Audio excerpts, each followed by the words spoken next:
What's happening? What's happening? What up, though? What's up? How's everybody Another doing today? another day, another dollar. Yes, sir. Yes, sir. How you doing, big bro? Doing good, doing good. Yeah. Thank you, everybody, for tuning in to another episode of I.O.W.Sports, Right, right. episode 83. It's your boy, Wildcard Mar. Of course, on the other side of the screen, the homie Detroit Mail, the man with the grand master plan for the I.O.W. network. Right, right. Of course, I am still filming on my own location at the crib. You know, I was Cause I was in close contact with my little 4-year old. She was the only person in the whole house to test positive for COVID. But damn it, I swear that damn COVID test I took lied to me. I couldn't get a or shit today. But regardless, I'm here. I'm still here. We're gonna talk our shit. We're gonna talk some sports for sure. right, right. Before Mel start acting a damn fool, we're gonna go ahead and get all the Mm. preliminary shit out the way. Y'all So going over that's what we doing now. We just go right into it, huh? Yeah, y'all going over here to the website www. I often wonder 19, nigga, 19. www.ioftenwonder19.com is a website. That's where you can get every last piece of information of every last social media platform that we're associated with the Right, I.O.W. right. network. Of course, the Patreon is on there for uh, uh, both that and the I.O.W. network Patreon. You can donate to both. Help myself and Detroit Mail offset some of these expenses to create a multimedia conglomerate. That's It right. ain't That's right. it ain't cheap. So It ain't it cheap at ain't all. cheap At all. at all. And then of course you can also cop some of the merch. Right, We right. got the merch on there for We got both the I.O.W. Sports show we got and the I Often Wonder the podcast, and of juicy. course, Oh, go ahead, nigga. Go yeah, ahead. and of course, most Oh yeah, importantly, J. Edward collection is up there. And cop the merch. Telling you, cop the merch. Most importantly, go on over to your respective app stores. If you're a Google Android user, go on over to the Google Play Store, download the I.O.W. Network app. If you are an Apple iOS user, go on over to the Apple Store, and I'm telling you, go get the I.O.W. Network app. A lot of great stuff, a lot of great content on there. Uh, Various podcasts, various music from independent and mainstream artists. So a lot of stuff on that app. I know man was about to say something foolish as hell. saying, be on the lookout for the Bishop Sycamore sweatshirt coming through. Representing represent our favorite high school team right, favorite high of the school team. nation. There we You know, go, cop some of the Bishop Sycamore shit. got the Bishop Sycamore coming out. You want to see a good drubbing. Bruh. Bishop Sycamore on the back will say finesse.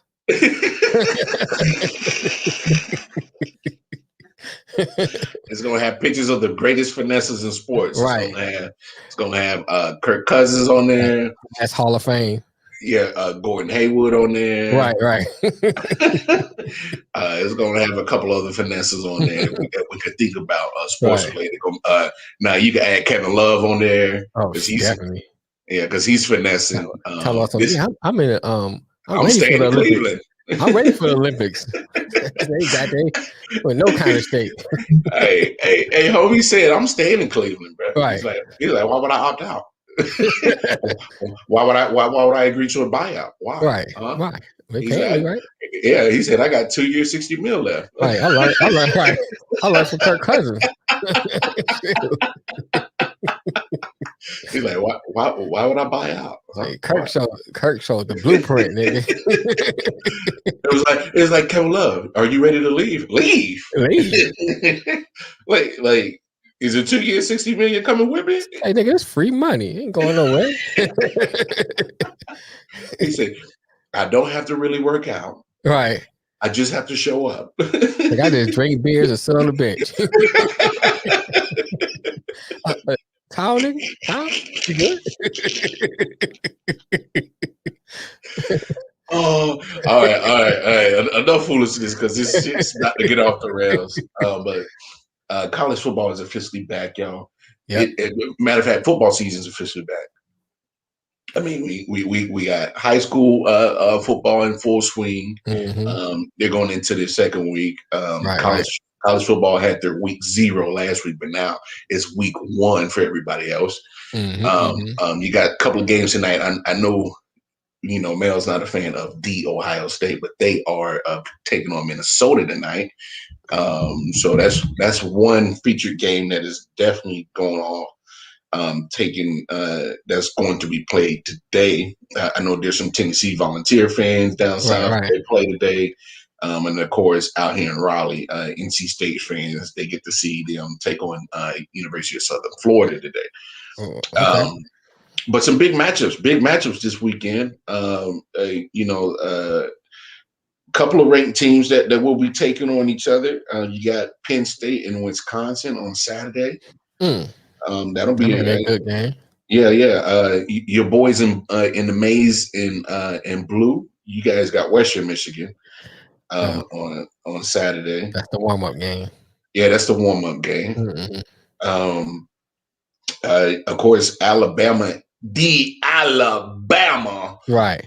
Crimson Tide, them and actual big name Miami Hurricanes. So you got number 1 versus 14. Now I think that's it on paper it looks good. Alabama end up turns every game into a blowout. So we'll see how that goes. That's good because first they like teams like Alabama used to play like backyard state. You be like, who is this? Backyard state. Like, what state is that in, nigga? Well, hold on, backyard state. Picnic you. Like, who are these people? Picnic, pick a nigga, pick a you. Right. It's like, for real, man. Back in the day, they used to open up against teams nobody's. You never heard of. You like Buffalo Tech, nigga. What's that? For real. You be like, I ain't watching that. Alabama beat them 72-0. They supposed to. Right. Like, they played. Look, that team showed up for a check. Right. You know what I'm saying?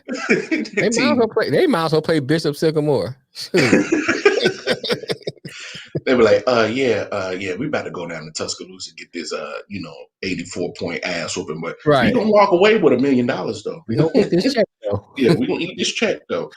So you got Alabama and Miami. Miami's a program has kind of been up and down the last few years, of course. Right. You go back to the 80s, one of the most predominant college football programs. Early 2000s, they were very prominent, very one of the leading programs in college football. Kind of have few up and down years. Had a couple, teammates killing each other on that team too. Yeah, well, we ain't gonna speak on that. We'll on that. Allegedly. Miami known for raising murderers. Ain't that right, Sugar Ray? Allegedly. Right. Shit, we going on the line. Jerome Brown. Bruh. Hey, he killing niggas in cars. Them boys in Dade County ain't playing around. Dade County don't play around, nigga. Nah, they ain't playing around. Call that bug Murder County. Indiana, up and coming big team, Big Ten team. They are ranked 17. They take on number 18 Iowa, so that should be a good matchup as well. That should be a good matchup. You got number 23 University of Louisiana. The Raging Cajuns are 23. Really?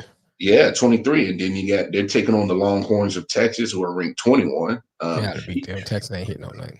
But you know what? Here's my thing about Texas. Texas is, of course, one of the blue chips of college football. But, they've been so up and down. And, they're still going to get good recruits. But when it comes to the team, I'm just like, where'd Texas go?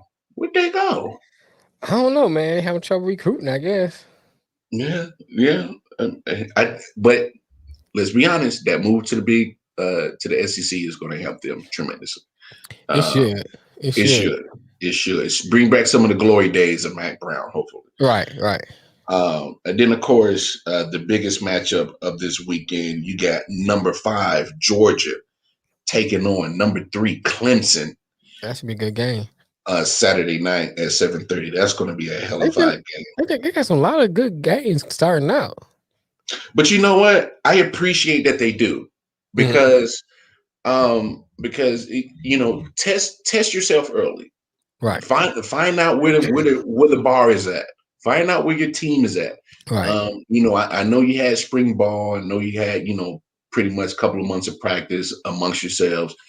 But when you come out the gate against top teams, that helps build your season. Gotta It, bring it, your A it- game. exactly, and especially with Clemson and Georgia, especially for Clemson. Right. You're in the ACC, kind of a down conference in football at least, and Mm-hmm. they've been dominating the ACC for the last few years, Right. and pretty much just been them in the ACC. Mm-hmm. So That's if it. you go ahead and knock off one of the top teams in the nation and a fellow top team in the SEC, to me that, and if you beat them and then you win out for the rest of the year, that's kind of hard not to put you in to the playoffs. That makes your path Right. that much easier and clearer to a national championship, in my Right. opinion. So I mean, when Georgia's like one of the teams I always kind of liked, it's Michigan, and then like, I wasn't I still kind of a Hurricane fan. I'm not a fair weather fan. It's yeah, just not as good as they used to be. And then yeah, I always like Georgia. So like, Georgia play, I'll watch them. I usually root for the Bulldogs. yeah. I mean, a lot of Georgia fans, listening to Paul Feinbaum, Mm-hmm. they're having high expectations, and fair enough. Ever since Kirby Smart left Alabama to be the head coach, Mm-hmm. he's been turning around that program.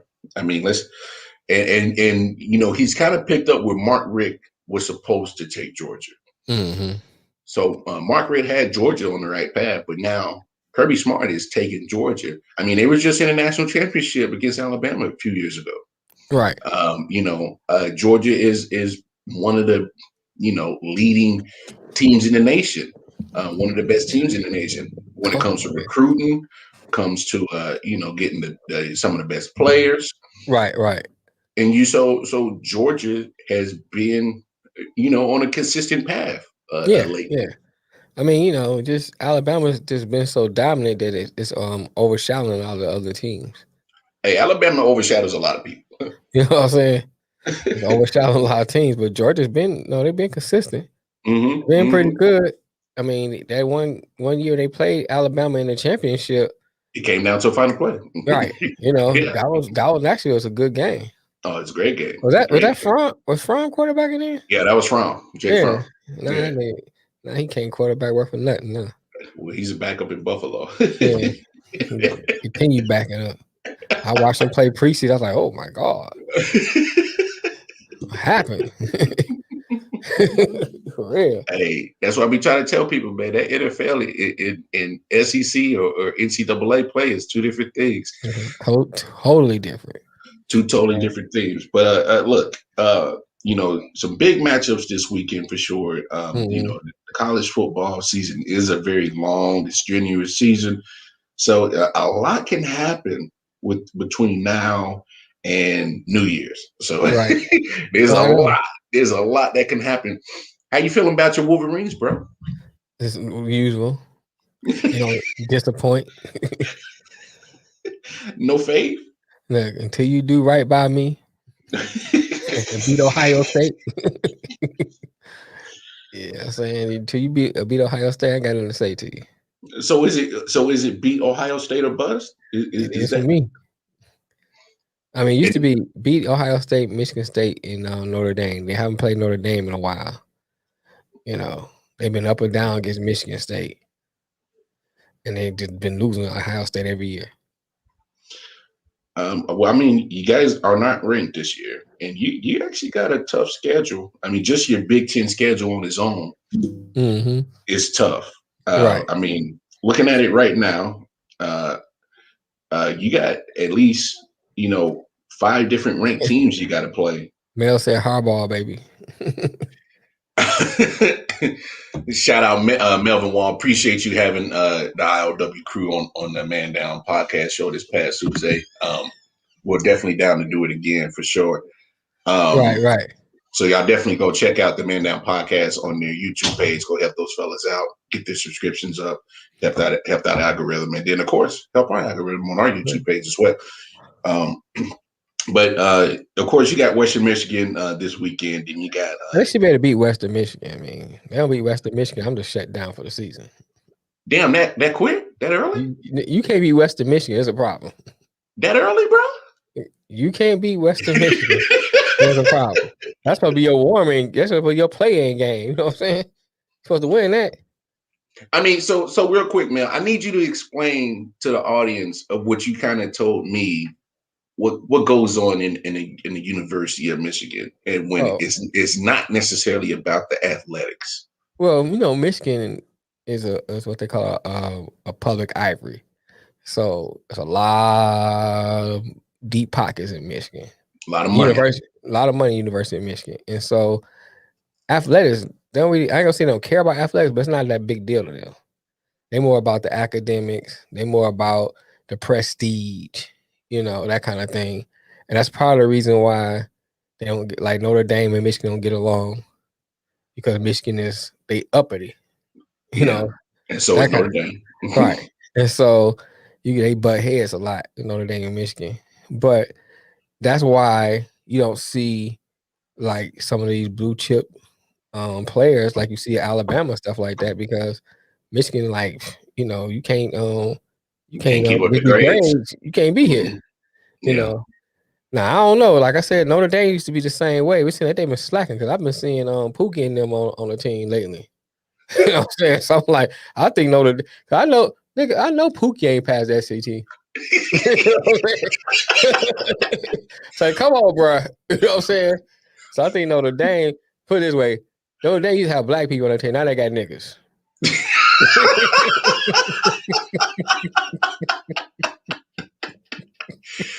So, but here's the thing. I get you want to have a university, and look, I'm all for making sure that you graduate your players. Mm-hmm. I'm all for that, because they are student athletes. The student comes first, Right. and the athlete comes second. Right. But when you come to schools like Michigan, Notre Dame, high profile universities that they want the academics and they want the prestige in the Right. athletics. So what do you do? Where's the fine line that you do? You know what I'm saying? How are you going to? Well, for the biggest thing, the recruitment part. Mm-hmm. Especially when it comes to football and basketball, where they're gonna go. They're gonna go to those inner city schools and get those inner city players. But let's be honest, some of those inner city schools, you're not getting academic scholars. Yeah, but I mean, and there's a nuance to that too. It's not that you don't have smart people in the inner city. Yeah, and I'm not saying that. And There's I'm a not lot of, saying I that. know Yeah. you now. I'm just making Okay. that clear, because I'm gonna read Melvin's comment in a minute too. But the inner city a lot of times don't have the funding. They don't have they have a lot of disadvantages there. Yeah, they don't have the resources. They don't have the resources. They don't have all the things they need, and sometimes that is why a lot of these kids get left behind. Mm-hmm. And so that's why the academics is not there, and they lean more towards sports to get themselves out of that situation. Yeah. Which is understandable. So I think places like Michigan, places like Notre Dame, places like they say they lean hard on academics. I think what they should do with some of these athletes is be a bridge between what they have lacked in the inner city and bring them into college and teach them. Because some of them cats have the aptitude. They just need to know how to tap into it. Let me ask you this. Go ahead. Let me ask you this. Should some of these schools kind of on their GPA scale, kind of not just for the athletes, but just a school in general, kind of put maybe a certain bar, like maybe I don't know, say a 2.8 GPA to apply there? I don't know what the answer is, because I mean, because I didn't think affirmative action was actually like a answer to it. I understood why they did it. Yeah. But then affirmative action became like everything else. And I'm gonna say this. I ain't trying to get all political on this show, but affirmative action is like everything else. When they put in the right to for women's right to vote, it benefit white women more than it benefit black women. Mm. It didn't really benefit the black women, for the right to vote, but they got the black women to help them to push for that. I hear you. And so the same thing with affirmative action. They say it was geared towards helping minorities, but a lot of other people got in under affirmative action that it wasn't meant for. Okay. So like As in other cultural not even culture. ethnicities. So like women got in because women is considered, a minority. So Yeah. women got in under that. So a lot of things, they put these programs in place, but they write such a broad guidelines to it, broad rules to it, that other people get in under it. So that's why I said I don't know what the answer would be, but maybe if you have a special athlete Mm-hmm. and you can see, because they got aptitude tests you can take too, Okay. and give them an aptitude test and say, okay, I see here you have the aptitude for this curriculum. Let us work with you to get into the school and kind of do some kind of way where, like, okay, maybe redshirt you and get your academics up. That's fair. That's You fair. know what I'm saying? Something like that. So it's not a handout, but you're still helping them go to, move towards something. Melvin said, I judge colleges by how reluctant they are to have a black quarterback or a black coach representing them. Every minority benefit either more or just as much as blacks under affirmative action. Right. You're right. That's what I'm saying. Correct. I judge colleges by how reluctant they are. Look, as much as we harp on NBA, Major League Baseball, NFL on having a lack of diversity when it comes to coaches and ownership, it's worse in the NCAA. It's it's way worse in the college world because you're not talking about 30 or 32 teams. You're talking about hundreds. Right. You're talking about hundreds of universities, and of course, outside historically black colleges, which more than likely are going to have black quarterbacks and black coaches. Right. But take them out the equation, and that's really such a small fraction of the amount of universities there are. So take them out the equation. We know that they're going to represent historically black people, know. But when it comes to your D1 schools, your big power conferences, your big universities, they are reluctant to go and get those coaches or quarterbacks that represent the people that they recruit. Right. And I think if you look at the black quarterback in the college they went to, either they went to like a state school or they went to a smaller school or they went to a historically black college. I mean, Vic went to Virginia Tech. Donovan McNabb went to Syracuse. Yep. Who else am I forgetting? Lamar Jackson went to Louisville, so I guess that's kind of a major school. Yeah. But you don't see a lot of. Denard Robinson was at Michigan, but he ended up getting the NFL, becoming a running back. Yeah. A wildcat type scheme thing. But they was also using him like that in Michigan as well. Yeah, he wasn't really used as a quarterback, a traditional quarterback. Yeah. So that's a fair point.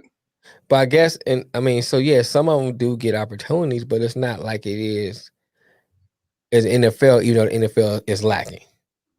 So you think about that from that perspective, that as they go to the next level, it shrinks down. The opportunity shrinks. I'm sorry.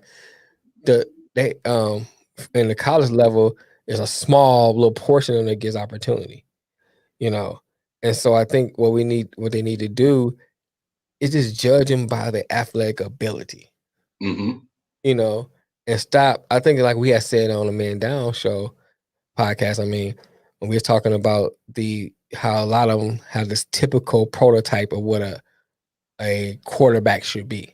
And I think it's even greater in college level of that prototype of what a quarterback should be. You know, Is it also fair to go by what kind of offensive scheme that coach is playing? You know what I'm saying? Like and this is and we've had this conversation with Rich Rodriguez right? when he was running the spread Mm-hmm. kind of RPO system. A Denard Robinson would have been great for that Right. that type of offense. And I Did they wear the same number? I'm not sure they wore the same number, Melvin. I keep getting Denard Robinson. Peppers. You talking about Peppers from Michigan, not Julius Peppers. I don't. Yeah. What's my man name? He played because one was a linebacker and one was a running back.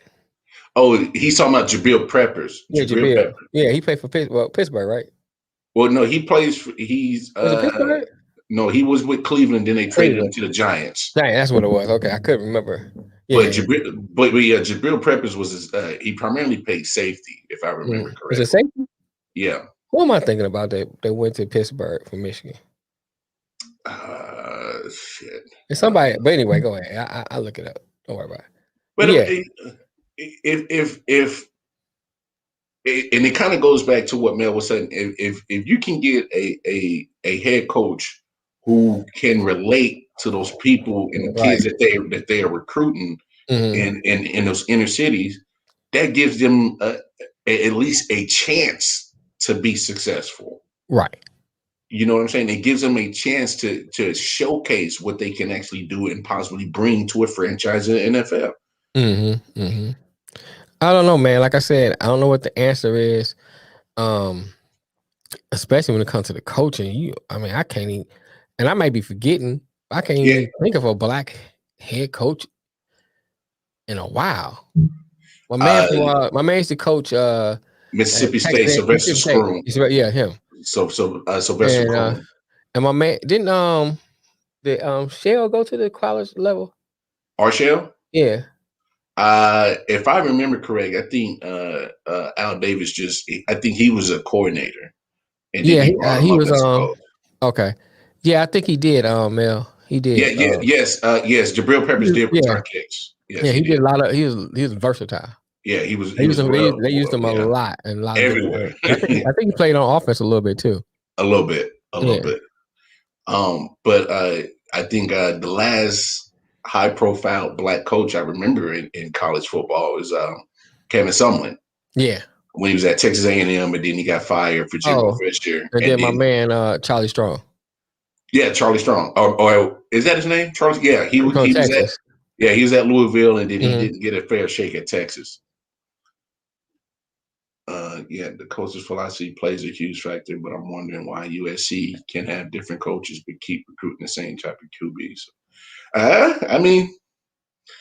And they don't, and they last 10 years? Well, they haven't produced. Their quarterbacks have not done anything in the NFL. Matt Leinart was garbage. Carson Palmer was the best one. Matt Barkley. Yeah, Barkley. Yeah. Some man now that's Sam Darnold. Sam Darnold, yeah. I'll say this: the jury's still out on Sam Darnold, so I give him that. So here's my thing about Mel's comment right here with the USC quarterbacks. Now, what happens out in California is they are big on playing that spread, offense, West Coast offense on that coast, big time. So all your quarterbacks that you see that come out of USC sometimes don't even finish at USC. Like JT Daniels, he transferred to Georgia. He's now the starter at Georgia. So, like you said, Matt Leinart, Matt Barkley, Carson Palmer, they all ran the same offense. Right, I agree with that too, Sincere. Yeah, I see you, Sincere. Shout out Sincere King and the Black Owned Podcast. Y'all go check them out every Thursday, 7 p.m. Eastern Standard Time. They are part of the Man Down Podcast Network as well. But yeah, it's the same scenario. I mean, you're talking about quarterbacks that, or especially with USC, majority of their black athletes are there for wide receiver, running back, and play defense. You play defense, right? But you know, it's interesting too how USC missed out on Tom Brady, missed out on Aaron Rodgers. Aaron Rodgers because he went to Cal. They California kids, Yeah. you know, and they missed out on him. Now think about they had Aaron Rodgers was at USC. Boy, he would. Well, honestly, I say about the same time Aaron Rodgers got drafted in what 05. Mm. So that was about the same time Matt Leinart was there. I think he could have beat out Matt Leinart. Yeah, I think he could have beat out Matt Leinart easily. You know what I'm saying? Like, I mean, imagine Aaron Rodgers on the same squad that went to that Rose Bowl against Texas, right? With him, Reggie Bush, and was his Lindell White. Yeah, I forgot about him. Yeah, right. You know, that'd have been a hell of a squad. That'd have been a hell of a squad. Oh yeah. So you know, taking race out of it. I mean, to another degree, Marshawn Lynch, he a California kid. Yeah, straight from Oakland. He went to Cal. Yeah. Said Tom Brady wasn't good in high school.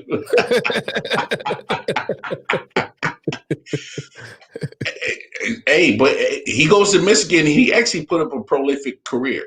And I know you can speak on that more, Mel, than anybody. You know what? No, the best thing happened to him is when Drew Henson decided to go play baseball. Yeah, because Drew Henson was the quarterback at the time. Didn't they kept going back and forth? I think so. They know. I think when Brady was there, they would let Brady come in a little bit and play, and then Drew Henson go back in. But for the most part, Drew Henson was the quarterback. Mm-hmm. Drew Henson decided to go play baseball, and then it kind of work out. And then Dallas dropped to him, and he didn't do nothing since then.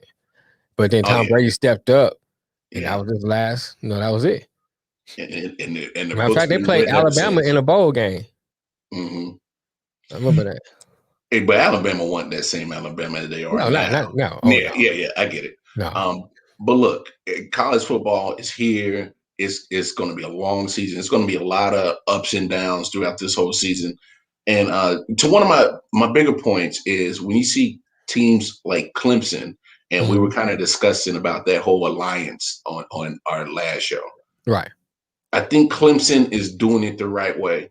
Get a top 5 team in Georgia early, see where you stand, see where you measure up, and just let the chips fall where they are. Right. You know what I'm saying? And I can appreciate that more than doing that silly alliance shit. I can appreciate that a lot more. Alliance is just, I mean, like I said, my biggest thing is how they going to work out when it comes down to getting these other teams into the conference. And I think that's what's going to really be the telltale sign of this alliance, because I ain't going to lie. If I'm Big Ten, I'm not just looking at the Big 12. I'm looking at the Pac-12, see who I want to bring over there. I'm going to look at the ACC, see who I want to bring over there. I said, look, man, we can get you, some of the Big Ten TV money. Ohio State is always in the championship. Boy, Mel going in the comments. What Mel say? He going in. He said Tom Brady went from straight cheats to average. Then the tuck rule made him a Super Bowl winner. Then he started sacrificing kids and turned into the GOAT vampire that doesn't age.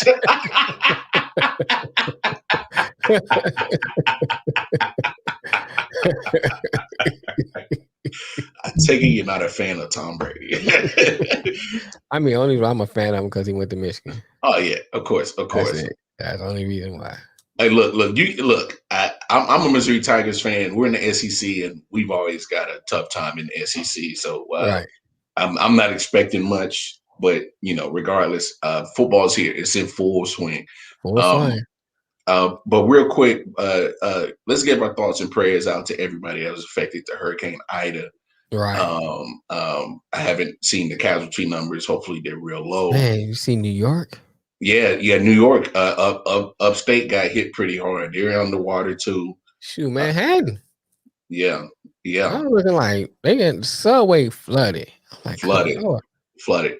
But of course, one of the biggest teams that are affected by Hurricane Ida is the New Orleans Saints. Right. Similar to 2005 after Hurricane Katrina, they are again displaced. That's ridiculous, man. Yeah. So their week one opening game, I love that dude. um, so that week one matchup with the Saints and Packers was, of course, supposed to be played at Mercedes-Benz Stadium. Mm-hmm. But of course, the city of New Orleans is dealing with other things. Nobody knows how They just long play. they're They going to just be play out with water polo. power. Yeah. Play water polo. So, Too soon. yeah, too soon, man. Oh, sorry. Similar to week one, of course, to 2005, they are displaced. Their week one matchup is going to be played in Jacksonville, Florida. So they'll be at Oh, okay. TIAA Bank Field down in Jacksonville where the Jaguars play. So my question is how big do you think this will affect the first month of the New Orleans Saints? It's going to affect. I mean, just like it's kind of like how COVID was. You know what I'm Mm-hmm. saying? People and the whole world was displaced when COVID happened, Mm-hmm. and I think it's going to be the same effect with New Orleans because yeah, you get to play in Jacksonville, but it's still not your home stadium. Mm-hmm. It's not that same feeling. You still don't have that same, and then you really your fans are really dealing with the hurricane. So how well are your fans going to travel? So That's that's true. another, you know what I'm saying? So you're not gonna really get that home field advantage like you do when you actually at home. Mm-hmm. So, you lose that advantage. And then it kind of really puts it's one of those things like honestly, like they went what game it was. They went and played was it the Yankees game after 9/11? Yeah. Because sports because people kind of look at sports to kind of forget things. Yeah. But at the same time, it's like is sports really that important when you got people suffering? Yeah. So you on that.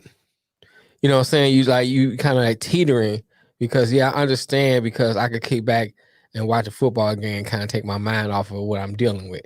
But at the Mm-hmm. same time, it's like, do we, it's sports really that important. We gotta play sports. We gotta play sports. We gotta get the game. We gotta make sure the game go. So I'm kind of like on both sides of the fence on that argument. But as far as how New Orleans Saints, how it's gonna affect them, it's gonna affect them bad, man. I mean, it's gonna affect them in a way because the home field advantage thing. And Mel just jumped in the comments of what I was Mm-hmm. particularly going to. So in 2005, the Saints had the luxury of having a veteran like Drew Brees to Mm-hmm. help with the leadership of galvanizing the team together Right. and giving it that emotional support. Mm-hmm. So right now, the only person that has probably any knowledge of dealing with this situation is Sean Payton. Right. Now, Sean Payton can only say so much and do so much Mm-hmm. to get this team motivationally ready for Right. a football game. Mm-hmm. Because at the end of the day, he's still going to sit on the sidelines and call plays. Right. So, I think this affects more the mental than anything of their situation. Right.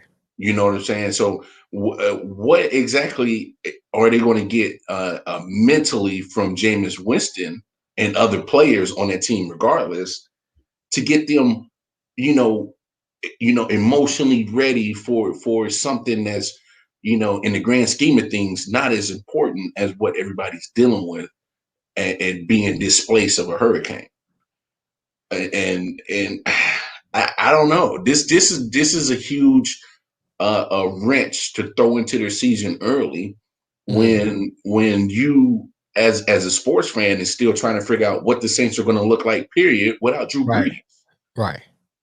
I, I'm speak to Melvin's comment. He Mm-hmm. said most sports fans need a therapist. They really don't use it to escape reality, and I don't like that. Well, I'll argue this: when you see that sports fan who dresses up and paint themselves whatever color, say Jets fan, paint themselves green, throw on that costume, Mm-hmm. they're escaping reality Yeah. because that is not who they are when they leave the stadium. Mm-hmm. So I think, especially the fanatic, the radical fan, I think that's what they use it for. You know, it's like I can come here and be this idiot, you know what I'm saying, for whatever length of time of the game lasts. And then I gotta go back home, and then I go back home and do what I gotta deal with. So I think on that, I would argue on that sense, they do use it to escape reality because they can go there and scream and holler, do what they want to do, and let that negative stuff come out, so to speak. Mm-hmm. And I feel you on that point that sports can be an escape for reality for a lot of people, and just for the fans and also the players. Yeah. I mean, but when you got this situation where you don't know how long it's going to be before you're able to even get back to New Orleans, yeah, that's gotta be bad. That's gotta be one of them. Like I said, it just remind me of just how COVID was. Mm-hmm. It displaced the whole world because we didn't know. I mean, I always think about this when we first heard about it. I'm gonna be in at work, and it was like, hey, I think we're gonna leave early today because they're gonna shut down. I was like, oh, something, yeah, okay. We don't shut down. So then they sent out a email say, I can't remember was it March when it first started. Yeah. They said email saying, okay, we coming back in May. So I was like, what? I'm thinking it's gonna be a couple of weeks or something. They said, man, I was like, cool, let's give me a nice vacation. See, that May went to June, the June went to September. Turns to whole year. We'll see you next year. You know what I'm saying? But it was always it was always a degree of uncertainty because we didn't know what we were gonna do. So when they finally did bring us back in, like in March, I think of this year, March or May, I can't remember. But anyway, when they finally brought it back this year, it was kind of like we started off in this capacity. We didn't know what we were going to do. We was going to do online stuff. We're not going to have in-person stuff. And then it's like, well, maybe we just do curbside like that. And it's always this uncertainty how we're going to get it done. Even to now, we still had a little bit of uncertainty. We got like a routine we got going now, but then we went from, okay, everybody wear their mask when we first came on. Then it went from that to, all right, everybody got to be vaccinated to come on campus. Then it went from that to everybody back in their mask again. You know what I'm saying? Then it went to, we're going to open up. I think the first time it was going to open up was supposed to be in September. Then they pushed it to October. Now they down to November 1st. Yeah. And some other things that's going on. It's like it's always this uncertainty. So relating that to New Orleans, you don't know when you're going to be able to go back. And so you may be in Jacksonville now. Then if your schedule conflicts with Jacksonville the following week, you may have to be somewhere else in Houston, Yeah. And it's like you're homeless. Mm-hmm. You know what I'm saying?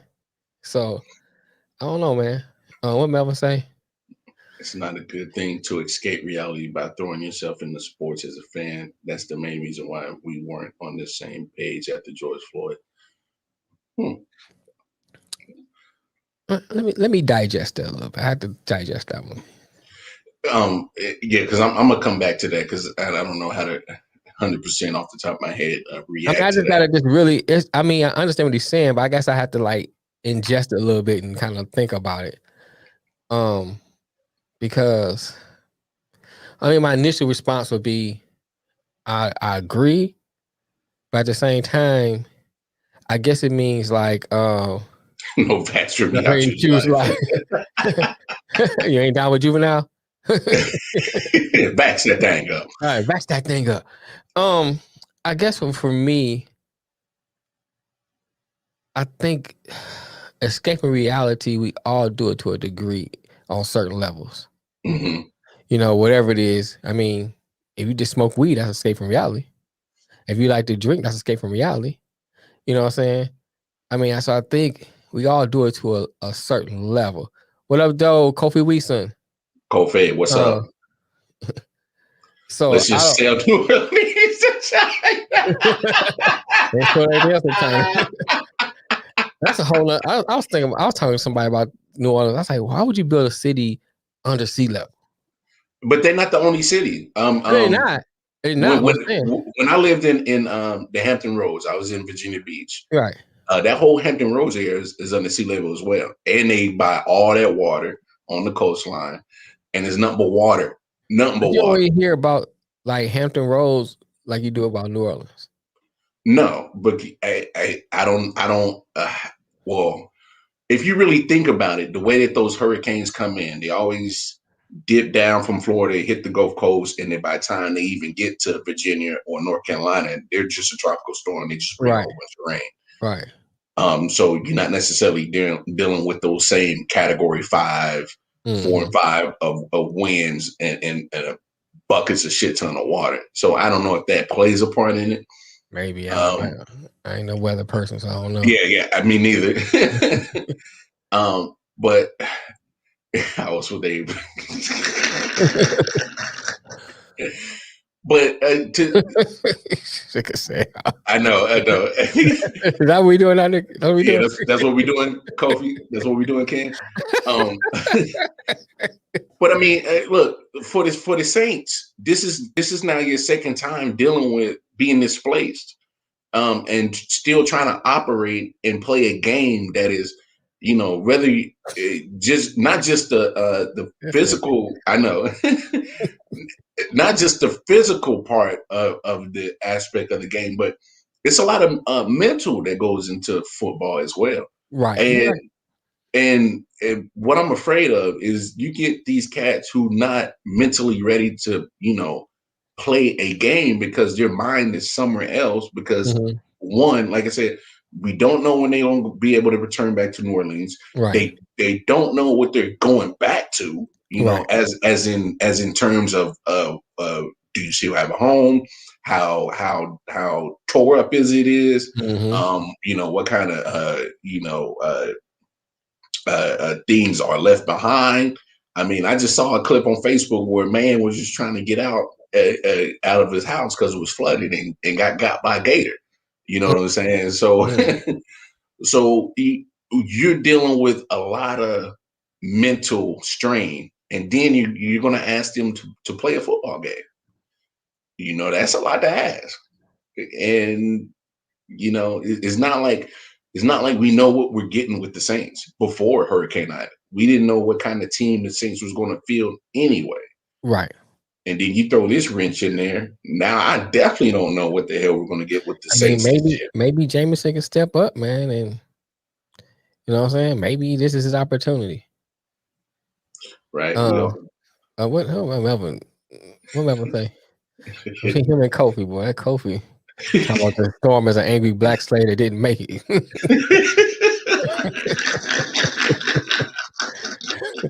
Stop coming back to get master. Mel said, right, we all do it, but how deep under a trench do we go? Right. When something important to the culture is on the deck, can most fans drop sports to make this situation a priority? Did he say plagues of Egypt? Plagues of Egypt. You know what? I'm with you on that. And we're gonna get on that too, Kofi. Yeah. We about to touch that in just a second, Kofi. I guess what I see what Melvin's saying, and yeah, you're right, and that is important. And I want to get deep into that, but I'm not. I gotta say that for I often wonder. But yeah, I agree with that, and I think that is an issue. But I think that's an issue with a lot of part of our culture. Let's say that we get deep into a lot of stuff.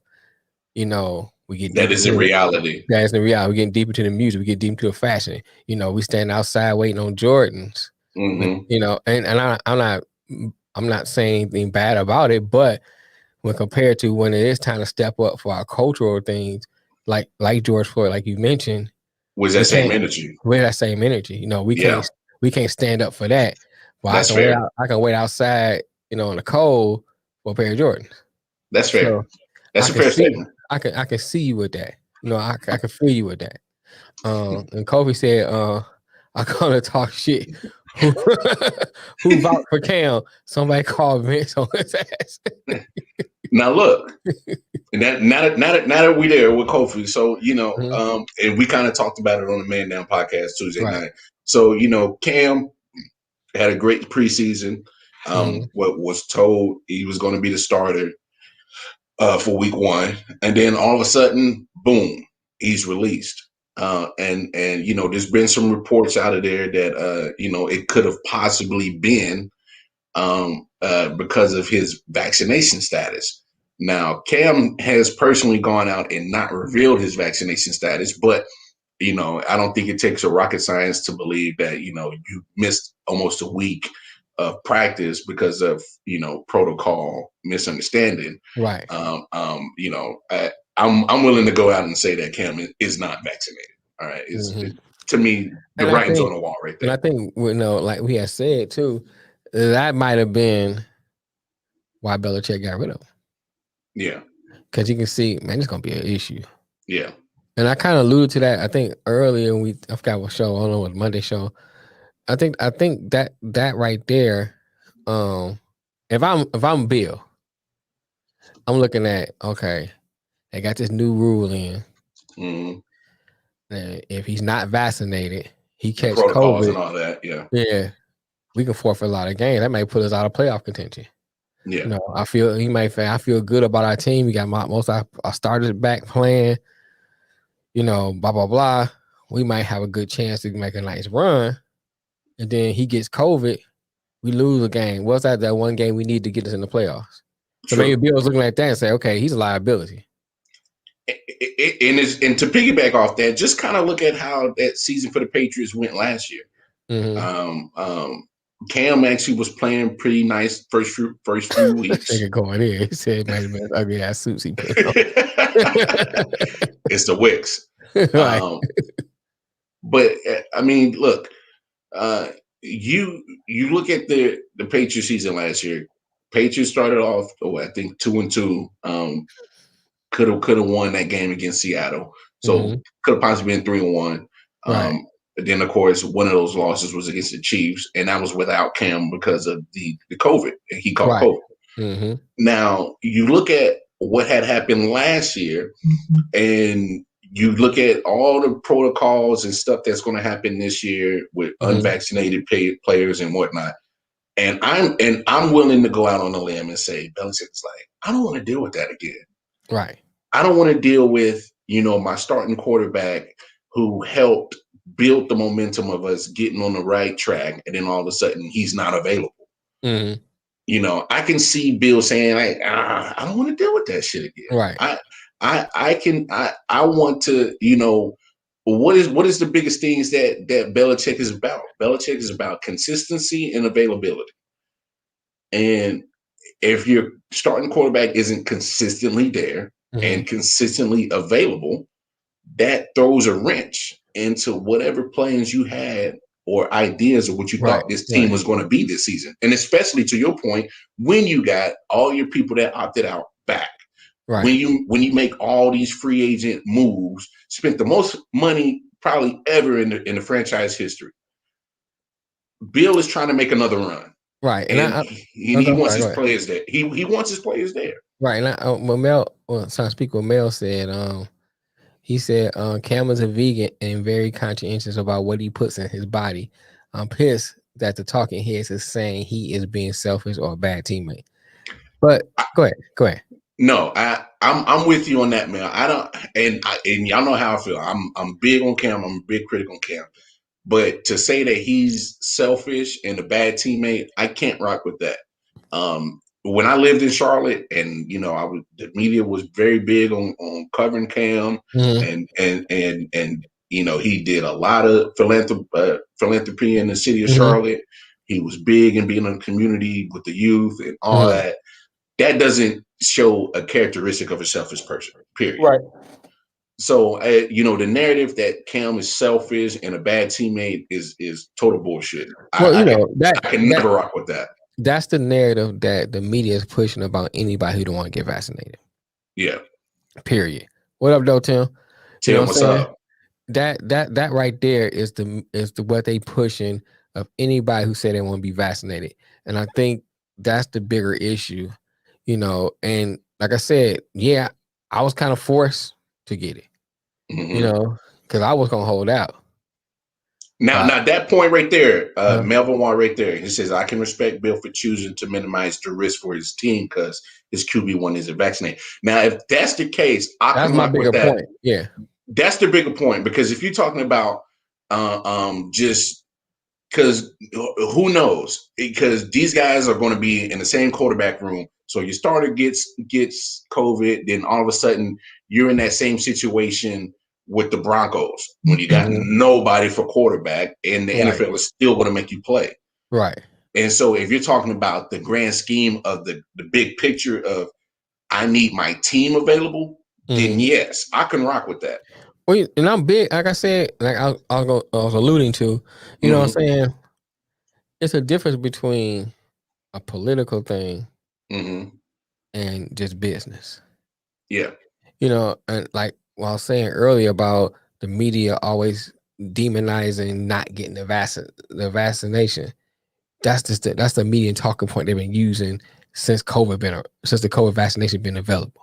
But it's You know, also about that business, though. well, They I'm talking about I'm leaning more towards Bill. okay, okay, You know what I'm saying? Now on a business side of things, if I'm a coach or if I'm an organization and I'm weighing all my options, you know, okay, we said, like I said earlier, here's these new protocols they putting in. mm-hmm, Here's the new things that's going on. If this man is not vaccinated and he comes in contact with other players, or he's not vaccinated, he cost us games. mm-hmm. Okay, it's not personal, but I got to think about the overall Business. success of the team. Okay, So maybe it's best for us to say we just got to just let him go, just yeah, release him. You know what I'm saying? And we got to rock with Matt, and he may, you know what I'm saying. And now at the same point, I would like to know if Matt stunk up the place, where they still made that same decision. that's a fair question. Because if you go up and you get Mac Jones in the first round, 15th overall, and Mm-hmm. he doesn't play like he did in the preseason, he Right. doesn't get the publicity that he's looking like Mm-hmm. a legit, future star for Right. that team. Now, you bring up a good point. Does Bill still stick with Cam? Still has him on the team? Does he still, still take on the risk of not having a vaccinated QB1 and saying that, I still got Mac Jones in waiting just in case my QB1 is not available. I could see that scenario of Cam still being on that team if Mac Jones was just sticking up the joint this preseason. Mm-hmm. I can see Right. that. Right. Tim said, man, Cam good anyway. He He got got right. bread. They play him. He should be at least be on the team. And And Tim, remember you're that. right. Go Yeah. ahead. No, Tim, I feel you. He should still be on the team. He came up with the quote, there's still not 32 players still better than me at QB1. And you know what? I'm leaning towards to agreeing with Cam on that. But I think he's still gonna run into the same situation in New England as he did with any other team, because he's been linked to the Cowboys. Mm-hmm. I still think he would still have to get vaccinated to be on the Cowboys. Jerry Jones has been very big on all of his players getting vaccinated and all that. And so I think he was still run into the same situation. Mm-hmm. Hey, look, yeah, we want you on the team, but we're not going to put you on the team, you know, possibly risking everybody else catching COVID. But I'm starting to, really see this trend that the major sports organizations are really kind of following the guidelines Mm-hmm. with how the government and state officials are running it. Right. It's starting to be a certain correlation with it. Right. And same with our next topic is the NBA players, or Urban Meyer even said it. Mm-hmm. Urban Meyer completely came out and said players' vaccination status did play a part in whether they were cut or on the team. Mm. And then the PR for the Jaguars quickly came out and said, "Whoa, whoa, whoa! Can't say that, buddy. You can't." Well, they pretty much said that all players that were cut or on the team, vaccination status was not a factor. But your coach just already came out and said Yeah, I it said it. Right. was. Right. He already said it was, Right. and It's too and late. so yeah, and it's really coming down to similar to your situation where Mm-hmm. your job said, "Hey, get vaccinated or find another job." Right. That's what it's coming down to from Mm-hmm. some of these athletes. They're really taking the choice of me getting vaccinated, whether I believe in it or not, Mm-hmm. my own personal preference. They're taking that personal preference out. Right. So these players that don't want to get vaccinated, they're making it harder for them Mm-hmm. to actually be available. And Mm-hmm. then, you're like I said, you're taking that personal choice completely out Out. of it. Right. And uh, so I mean, there's a lot of a lot of issues going on with this, but I I think that what they say, that's wrong mark of the beast. And I think you're right on all fronts of that, And when you take that choice out, especially when you was like, oh, it's choice, it's choice. But I think Mhm. with the NFL, it came down more to money than it did about The anybody's health. business, yeah, the It's about business. money. That potential money that they lost or could have made rather, they was like, oh no, we ain't having that again. We can't do that again. So I think that's why they made more decisions to kind of tighten up on these restrictions. Not Hmm. being vaccinated is Follow going to Cam. follow Cam around for good. He is He's an here's example now. yeah, go ahead. No, he's an example now. Remember, it's 100 unvaxxed players, coaches, and staff members. Why is Cam the only name? Name attached to But it. and you're right, Mel. And the Mm-hmm. reason why it's attached to him is because you look at the profile of what Cam is, the high profile that comes with Cam Newton. Mm-hmm. Former MVP, former starter. Mm-hmm. He's made $100 million. Right. That's why he's the example now. But he's not the only person that. But the Patriots have already shown they fired a coach that didn't get vaccinated. Mm-hmm. They released him. They released Right. the coach. And so, to me, now that I look back at it now and looking at their past trends after releasing a coach, Bill Belichick is not saying, "Well, you players aren't above this." Mm-hmm. He says, "I'm looking at the bigger picture. You're not vaccinated." And Belichick can sit here and say, I only want that vaccination status didn't play a part Mm-hmm. into him releasing Cam because I could call bullshit and I can't. He'd be smarter than Urban Meyer. Yeah, because he's definitely smarter than Urban Meyer in that case of having to deal with the media when it comes to these questions and shit. Right. So, look at was it coach in Minnesota got Mm-hmm. got fired because he wasn't vaccinated. And here's the crazy thing about Minnesota: Kirk Cousins isn't vaccinated, and the only I think I was watching Colin Cowherd, Mm-hmm. and he said the only reason why they haven't moved off of Kirk Cousins is because of the guaranteed money that he still owed. Mm. If he wasn't owed that guaranteed money, they would have moved off his ass because of the vaccination status. Right. Because Kirk Cousins was just put on the COVID list a few weeks ago, missing time in preseason. So it's really coming down to right here where it's about the business. And if my players are not available to help me get my team to where I need them to be, Mm-hmm. it's an issue.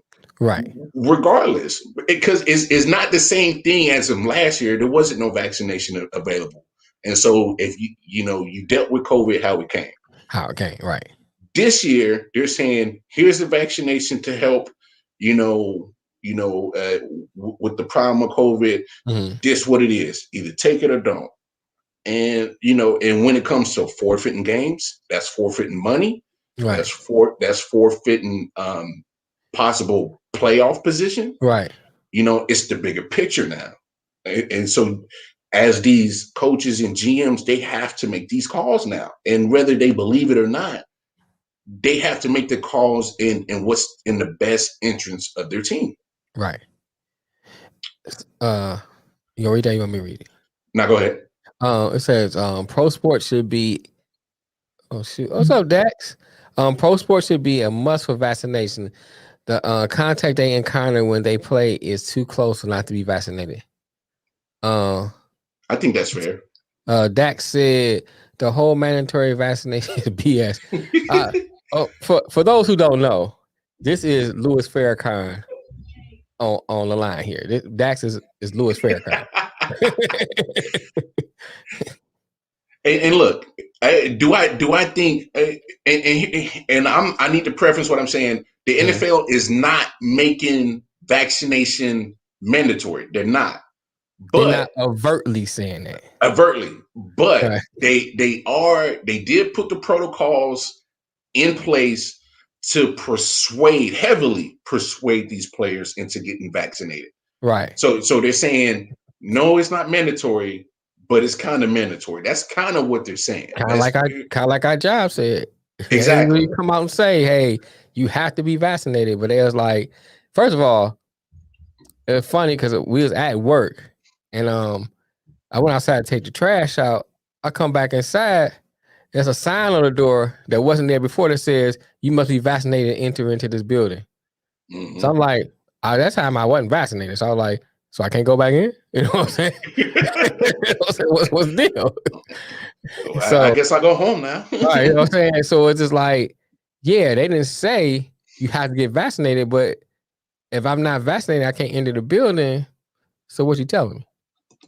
And look, it's a real slippery slope because it's literally pinning an individual to sit there and weigh the options of, do I continue to be unvaccinated because I don't believe in this shit? I think it's wrong. I think, whatever you want to say about the vaccination personally, or do you continue to go ahead Man, tell your and, co-host to be quiet. I know, or do you risk not able to pursue a goal of yours that you have dreamed about from a kid, playing Pop Warner football? You know what I'm saying? These guys have been playing football since Pee Wee, high school, college, and now I'm in the pros. And because of something that I can't control, you are putting my dream in jeopardy because of my own personal beliefs. Right. To me, it's not fair. But at the end of the day, it's the NFL. They're going to make their rules. They're going to make their protocols. Right. And they're going and what's your favorite saying, Mel? Either get down or lay down. Get down or lay down. That's how it is. That's how they making it though, for real. Dex said if the vaccine worked and didn't have so many side effects, that would be a different story. True. Truly, it takes 5 to 10 years to even put out a true vaccination. Yeah. And I've heard that same thing. Heard the same thing. So then that's the case. How did Pfizer get God, what's what I want to look for? Dog, why can't I think of his name? Right? The Pfizer vaccine. No, Pfizer. They got well, you got the Pfizer, Moderna, certified. And you got the Johnson and Johnson. They got certain. No, that's certified. Dang, what the heck? Oh, you mean FDA approved? He said, "Thank you." How did Pfizer get approved? Well, they just got. Well, they just got approved recently, like literally, like the last couple of weeks. Dax said money and connection. Dax hit it on the head. The reason why the vaccine is out is because of money and connections. Those big pharmaceuticals that's been producing this shit. Hey, they're getting paid government money for that shit. Right. Shake hands. You know what I'm saying? That's all government funding from that shit. Right. Because let's be honest, the government still has an agenda when it comes to this vaccine, because they're still looking for a certain number of percentage of Americans in America to be vaccinated, so that, quote unquote, the COVID-19 epidemic is minimized. And so if they're not getting satisfied with their vaccinated numbers, it's just going to trickle down from everything from state to state, business to business, till that government is satisfied of the number of vaccinated people, period. Right. So, I mean, it's just going to be like that. I guess now for me, you know what I'm saying, and I said it when we first, I think you and I was talking about it one time when we first started talking about this COVID and all that thing. It's just interesting to me how we especially Black folks easily forget all the experience and stuff they done to us. Well, I don't. And I was, because like when I first heard about it, I was like, I ain't messing with that. You know what I'm saying? Immediately, I said I ain't messing with that. I ain't messing with that. You know, and because you look at it from this standpoint, I've talked to a lot of people, and I was talking to one particular gentleman at my job, black guy, and he was like, "You gonna get the vaccine?" I was like, "No, I ain't really looking at getting that, bro." He said, I started talking about Tuskegee experiment, all that kind of stuff, and he looked at me like I was crazy, like, "Oh man, did that like that? You need to Oh, go ahead and get it." you was a You preacher. right then one thing, what's that first thing they say? "Oh, you being selfish." Mm. You know what I'm saying? What about us? You don't think about us and all that kind of stuff. I say, stay the hell out of my face then. Wear your You keep mask, six, nigga. right. You keep 6 feet, you good. Matter of fact, keep 10. You know what I'm saying? Bad. Give me Right. 50 feet. You know what I'm saying? Now you feel like you that unsafe, back the Yeah. hell up. You know what I'm saying? That's my thing. It's like, yeah, but the government always would do something to you, and then 20 years down the line, they say, "Oh yeah, remember that stuff we put in you? Mm-hmm. Oh, that's why you growing that extra arm, or that's why you got cancer. That's why, you know what I'm saying? Yeah. You know what I'm saying?" And they'd be like, "Oh, my bad." Yeah. You know what I'm saying? For real. And look, and I'm trying to because this is still sports related, but me Right. personally, Mm-hmm. I'm just saying I was never a fan of the vaccination is because it was never FDA approved till literally a few weeks ago, like literally. Right. Right. And so this whole time they've been preaching vaccination, go get it, go get it. Mm-hmm. You guys were experimental lab rats. Right. You guys were part of the experiment of whether it works or not, and whether you fall on the vaccinated and unvaccinated line. It's not stopping you from getting it. It's not Mm-hmm. stopping you from dying, regardless of what they say. It's not. It's not. And so, and look, It's giving you that false. It's like a false sense of security. You know what I'm saying? Oh, I got the vaccination. Here's my thing. Say the vaccination was truly I'll use a lack of better words, a cure for COVID. yeah. Right? Then everybody get it. We all smooth. Okay, whatever. But my thing is, they didn't even give you that. They're not giving you that kind of guarantee.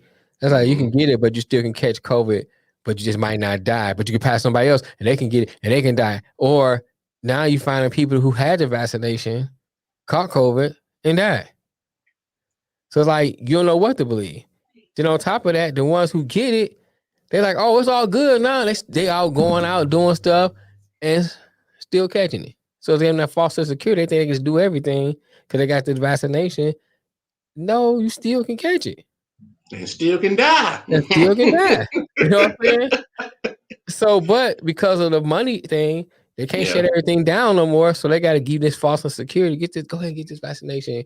And we know it's like war. It's gonna be casualties of war. Mm-hmm. You know what I'm saying? So the ones who get the vaccination and die, they're just casualties of this thing. We still gotta get this money rolling. Yeah. That's how it is. Whether vaccinated or unvaccinated, casualties is casualties. Because the money train still got to keep flowing, and that's literally what's going on with the sports world. Yeah, look at what happened to Jesse Jackson. I must have missed that one. Yeah, I didn't hear about Jesse. Yeah, you gotta elaborate on that one, Dax. I didn't hear about Jesse. But the NBA just put out certain COVID protocols, quite similar to the NFL, just a couple of days ago. Okay. I did see teams that are located in the state of New York, in order to be in the arenas as players, staff, coaches, they have to be vaccinated. To be in the stands as fans, to be in the stands as fans, have to show proof of vaccination card to be let in the arena. Same with wow. I'm not sure. ICU, they're fully vaccinated. Oh wow. Wow. Oh, I didn't hear about that. I had to look that one up. Okay. Same with the Warriors, for instance, to be at the game, player, coach, whatever, have to be vaccinated. So in order to see Steph Curry shoot the threes this upcoming season, right, he got to be vaccinated. Got to be vaccinated. In order to go see Steph Curry shoot those threes, you got to be vaccinated. Yeah, because so that means And they can shoot from half court. You can't shoot it from the crib, so you gonna have to get the vaccinated. Vaccination, vaccine. I mean, you know what I'm saying? So you slowly see it starting in the sports world, taking on society itself. It You is, man. you slowly see it, and I'm always leery about something being pushed on me. and that's You know what my I'm saying? biggest I'm thing. always. I mean, I always remember this thing back. I was like maybe about 13, 14 years old. They had this place back home called Trapper's Alley. So basically, you know, it's like a place where you go shopping at in different shops. And so I'm walking around, you know, I have my little money in my pocket. I'm like, yeah, I'm about to give me some stuff. A man came up to me. You know how they do? They flash the chain. Oh man, I got this gold chain, bro. Mm-hmm. I said, oh man, that's a link, bro. Let me see that. That look nice. You know, I'm looking at it and everything. He said, man, you gotta get this, bro. You gotta get this. I'm telling you, know, kind of basically kind of pushing on me. So I was like, how much you want for it? Man, just give me 40. So I gave him $40. I put that mug on. I might have my neck green by the next day. That mug went from gold to silver by the next day. So I'm leery about people pushing stuff on me. You know what I'm saying? Hey, I'm it's leery about it. understandable. It's Right. understandable.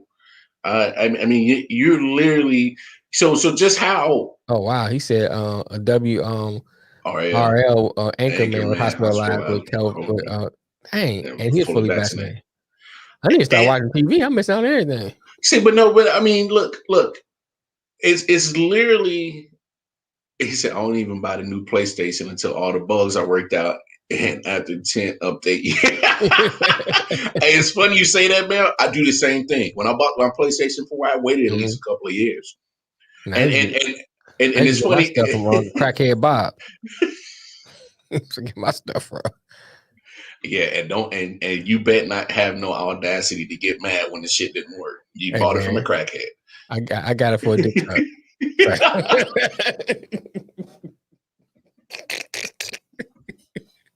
It ain't cost me nothing.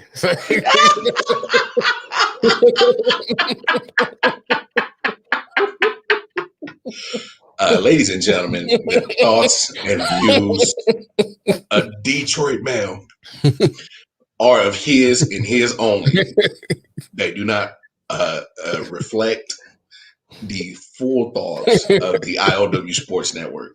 They are Detroit Mail's opinions and his alone. So now that I got that disclaimer out of the way. But I mean, no. To Mel's comment, it's Right. literally the same thing. Something Mm-hmm. that's new, something that comes out. It's Right. Right. going to have kinks. It's going to have, certain things that's not going to function right. It's going to have bugs in it. That's not making the product work how it's intended to. Right. Right. Period. Right.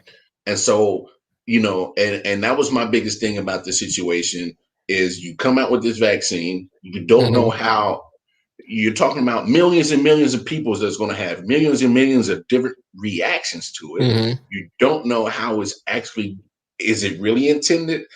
Its purposes, is it really, touching those intended purposes for what the point of the vaccine is for? Because obviously right now it's not attacking the purposes that it was intended for. Right. It's not 100%, a guarantee that you're not going to get COVID. It's not Mm-hmm. 100% that you're not going to perish from it. It's not. Right. Right. And so imagine being an athlete that's literally put in a situation just like how me and you are Mm-hmm. just regular everyday people. Right. And whether people want to, they're still people. They're just put on a different platform Mm-hmm. and on a higher pedestal. They're Right. still put in that same situation where do I, get down with the shit I don't believe in because I still Mm-hmm. need to provide for my family. I Family. still need Right. to I still need to provide for myself. I still need to, there's people counting on me. Or do I stand up and for what I believe in and possibly lose something that I've worked my ass off for the last 20 years of my life? That's Yeah, that's you gotta a make that that's a decision, bro. it's a real fucked up situation to be Right. put in. I mean, like I said, my thing was always I since I was old enough to make a decision not to get any kind of vaccine, I never got them. I didn't get the flu shot. How I got the flu? Man, you know how I many ain't times never done the flu shot. I can count on one hand how many times I How got many times I sick. got the flu? Yeah, me too. I, And I I very never got the seldom flu get shot. sick. You know what I'm saying? I just don't. You know, I don't get sick like that. So I'm like, so that's talking about get the vaccine. I'm like, for what? I hardly ever sick. You know what I'm saying? And I didn't shut down during COVID. I worked all COVID. Yeah, you was door dashing the whole time. DoorDash, and I was what's that one? Instacart, and I was doing everything. You know what I'm saying? So all COVID, I worked. I ain't catch nothing. Yeah. I mean, you know, I took my precautions and stuff. You know, make sure I wipe stuff down and wash my hands, Sanitize, wear your sanitize. No, I did all mask. that. You Yeah. know what I'm saying? I wasn't like foolish walk around licking doorknobs or nothing like that. You know what I'm saying? I wasn't I hope you crazy. weren't. You know what I'm saying? I had to cut back on them dirty holes I was messing with, you know. But besides that, I was good. A lady? A lady? This is a What hoe. woman, sir? This is a hoe. Stand up. You will have control, and they want you to give up everything to believe in them. And Dex, I agree with you. I agree with you. But Assalamu alaikum, my brother. Assalamu but alaikum. but I'm saying like because we are a sports show. What 40 say? Death cut off them dirty ones. Shout out to my homie what up, 40 though, Water. 40? Y'all definitely go check out my man Hitchhikers and Right. Broken Heart Society does this on t-shirts, all that. Great underground rapper from Charlotte. Y'all go definitely check out my homie 40. Also check him out on I.O.W. Network. We got his Yep. we got playing on there. Got a lot of 40 Silent Hill. He goes by Silent Hill. A lot of Silent Hill music on the app. Right. But Dax, I agree with you. But I think the main point that we're saying right here is because we're a sports show and related to your personal beliefs. What's the other option? What do you do when if you're Cam Newton, you can't get a job in the NFL because of your vaccination status? Do you go to Canada? Or I mean, do you hope the XFL starts playing? I mean, do you go to Arena Football League? I mean, what's the other options? And I see your next comment is we can build our own sports, and we always talk about that. Read Mel's first and then go into Dax. Yeah, so actually the vaccine actually makes you more probable to catch the Delta variant. This vaccine is the new money grab. People will get the new booster shot like iPhone updates. Well, damn. Right. that don't help. and to Dax, and I see what you're saying. We can build our own sports. We have built in the past. Yes, I'm with you on that because me and Mel and here on the I.O.W.Sports show have said a million times, take the money that you get from these high profile organizations and come together and build your own shit. Because if all these NFL players had put their money together and started a independent football league, maybe this isn't an issue. You know what I'm saying? Maybe this is just a part that they can say that we built our own things, we got our own foundation, here's our own protocols, and according whether you want to get vaccinated or not, that's totally up to you. But we're not going to take away your dream. Because in my opinion, this is what this whole COVID protocols in both the NFL and both the NBA are literally putting athletes that have worked for a dream for years, and they're literally putting them on a line and say which side of the line are you going to fall on. Right. And it's just not. It's not right.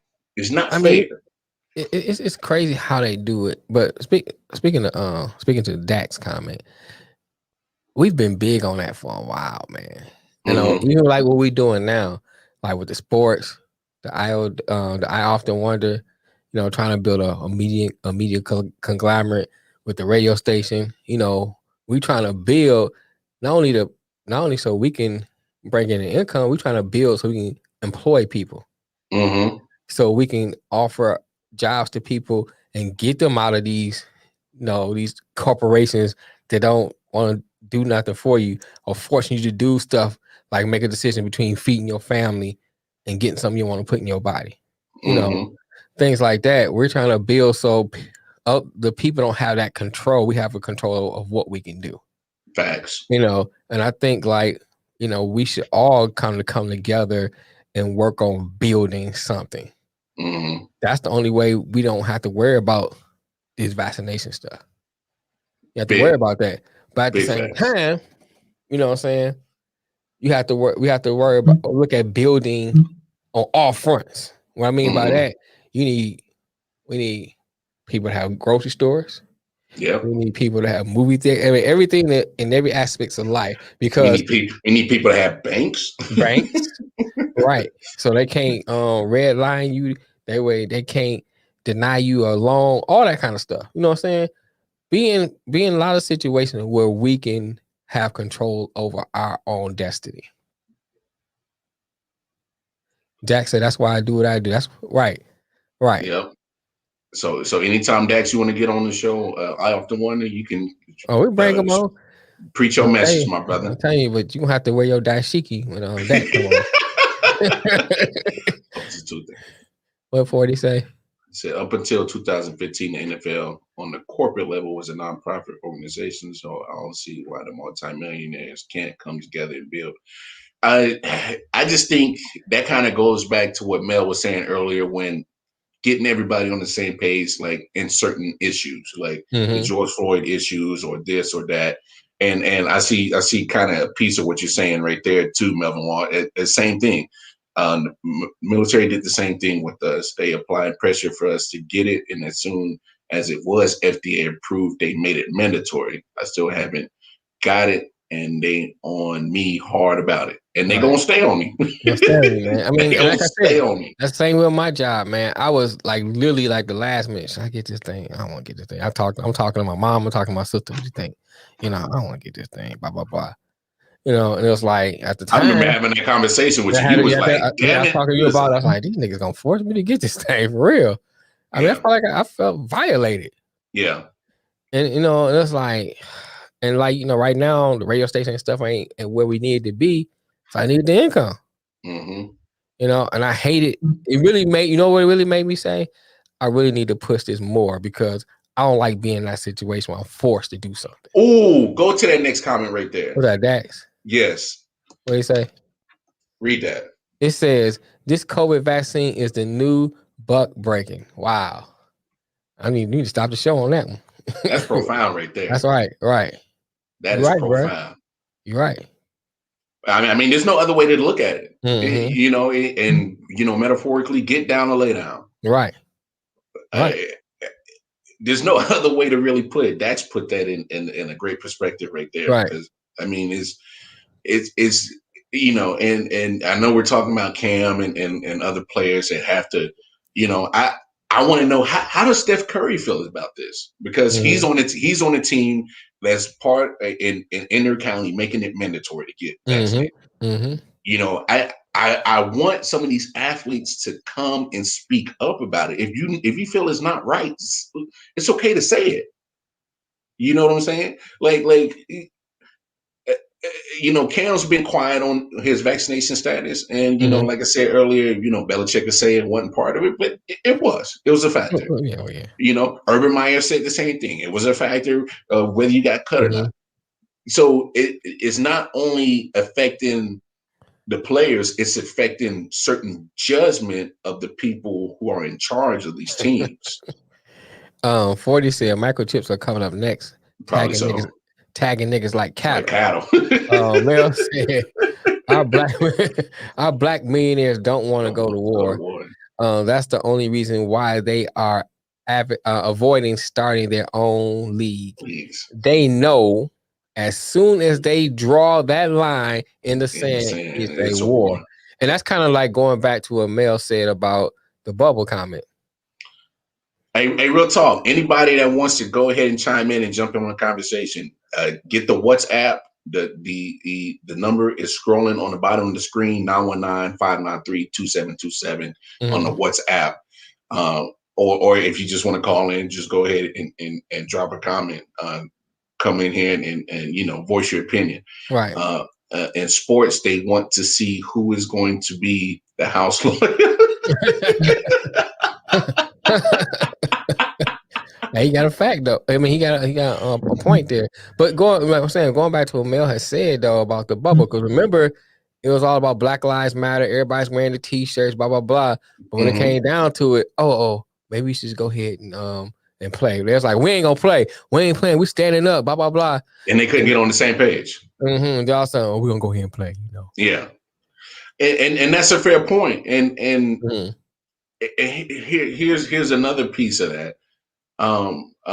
Because we talking about drawing the sand and it's a war. The biggest organizations that are having this issue with the COVID, and I haven't had a chance to look at this comment, but the biggest organizations that are having this war with the COVID and the vaccine are the two biggest. The NBA and the NFL are both predominantly what? Black. That's why these two, the NFL and the NBA, are the two organizations that are literally having this thing, because they still want the agenda of who they want to target for this vaccination. You're talking about 70 to 73% Black players in the NFL, almost 78 to 79% in the NBA. If you target these organizations that are predominantly Black, they're saying, hey, look, Black people, your favorite NFL player is vaccinated. Hey, look, Black people, your favorite basketball player is vaccinated. Right. Hey, Black people, go get the vaccination. You know what I'm saying? And 40, I haven't seen what baseball is doing yet. I haven't. Baseball haven't been so outwardly talking about the vaccination. They have not as much as the NFL and the NBA. I mean, baseball to a degree, because a lot of people don't realize a lot of these so-called Latin players are Black, are Afro-Latino. That's a different conversation, though. I'm saying. I get what you're saying, but I'm saying that's a different conversation, because when you look at the numbers of Black African Americans that are in Major League Baseball or in NHL, those numbers are nowhere close to how high an NFL and NBA is. That's why. Right, you're right. That's what they claim that. That's a whole other story too with that, Dex, because especially with our Dominican brothers, and sisters. Yeah, they still believe what in denial about it. And that's why I said that's a separate conversation, because we can have that conversation on I Have to Wonder and go on for days on how Afro Latinos, y'all still Afros, y'all still Negroes, but still Negroes. Still Negroes. So NBA and NFL has partnerships with the shoe companies, the cable networks. The minute we start a league, we got to fight to have endorsements and cable channels to show our games, and that's facts. Right, that's facts. And to your point, Mel, that's what helps drive those two conglomerates in the NBA and NFL, is those partnerships. Look, I'm telling you though, I don't care. Money will make these companies work with you. They will endorse you and call you a nigga at the same time. Cause they all about they want money. You know that what I'm saying? True. So you start your own league and they see there's money in it, they'll come. They'll come. Yeah. You know what I'm saying? They'll come. They still call you a nigga, but they're gonna still come. No, you're fine. No. You know You're 100% right. I mean, they might do it behind closed doors, but I'm saying they're still gonna do it. But if you're looking for, I'm saying, so if you're looking at the fact, and I'm talking about the NBA and the NFL players, you're gonna lose endorsements. You ain't gonna lose endorsements. They might buck for a minute and say, "Oh, we ain't gonna support that." When they start seeing that mug generating money, you'll lose money at first. You'll lose money in the initial. Now, if you like, prime example, the Big Three, Ice Cube's Little League. Right. If he can continue to keep that product going and get popularity and get the right names on, and invested into that, right. The rest of that, because he already has the Fox deals and all that will come. So, I'm with you, Mel. He says, personally, I want the war. It'll be good for people that think we don't have Pippin enemies to have the grass cut to the snakes can show. Mm-hmm. Bring the war. Hey, look, you But gotta here's the thing. find. Let me say this. Let me cut you. Let me say this though. Now go ahead. Here's the thing that we all need to look at. We need to be prepared for war. Okay. A lot of times we are being lulled, to sleep and not preparing ourselves. So then when it's time to go to war, we're not ready for it. Okay. You know what I'm saying? So that means prepare yourself mentally. That means detach yourself from things you might have to detach yourself from. That means trying to get yourself prepared financially. All that stuff. We need to start looking at preparing ourselves. So when it comes to we need to start breaking off on some of these things, we're prepared. Mm-hmm. You know what I'm saying? And I think that's one of the things we need to look at is preparation. Basically prepared. The big three is a Trojan horse. I like that. I like that metaphor. Mm. Look, because I Like at China. you gotta, and it's not like, in the black community we don't have the money to start our own league. So I mean, imagine Michael Jordan sells his stocks to the Hornets. I mean, he whether he does or not, he still has a good loop of change. Say we get Jay-Z, Diddy. Mhm. Look at Right. look at the Forbes list of Oh, look at China. or black people that are on that list. Mm-hmm. I mean, I hate to say it, what if Oprah got involved? Right. But that's I'm kind of iffy on that. But right. With you.